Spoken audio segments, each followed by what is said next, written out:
Isa sa mga challenging ng isang pagiging migrant worker at mag-isa ka pa ay ang pagkakaroon ng intrusive thoughts.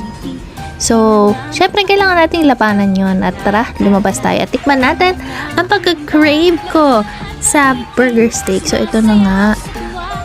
Meron burger steak, may spaghetti at saka pies at umorder din ako ng chicken joy at sobrang masarap at ang aking dessert ay pie.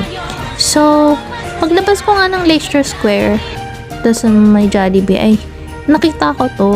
Sobrang ganda. Kaya pumasok ako. At nakita ko nga na may iba't ibang klase ng mga desserts dito. Katulad nitong strawberry na meron dark chocolate. At syempre tinikman natin yan. At nag-enjoy naman ako. Masarap siya. Syempre chocolate yan. Tapos healthy naman kasi may strawberry at dark chocolate pa.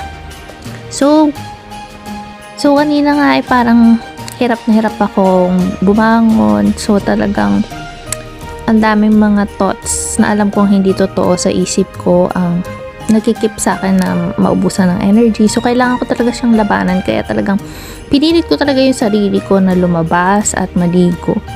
At yun.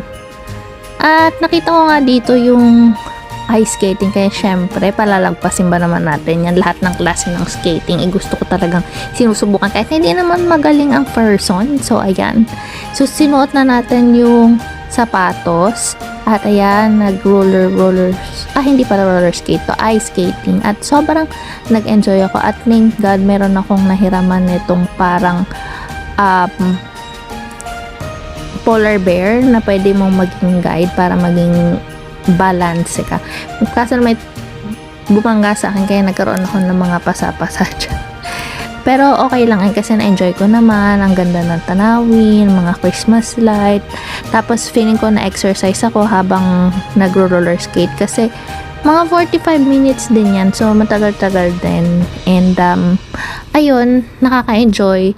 Yung una parang nagdadalawang isip ako kung mag-a-avail ako kasi medyo may kamahalan, pero sabi ko sige na, pasaihin natin ang sarili. At ayun na nga, tinikman ko din tong churros at guys, sobrang sarap kasi yung iba tinikman ko yung churros nila, pero ito masarap. As in, ang crunchy niya, hindi ko in-expect ang sarap niya. Yun nga lang, nakulangan lang ako dun sa Nutella kasi konti lang yung nilagay nila. Pero overall, ang sarap niya talaga. So, syempre, hindi ko naman yan inubos ng isang kainan lang dahil syempre ang calories.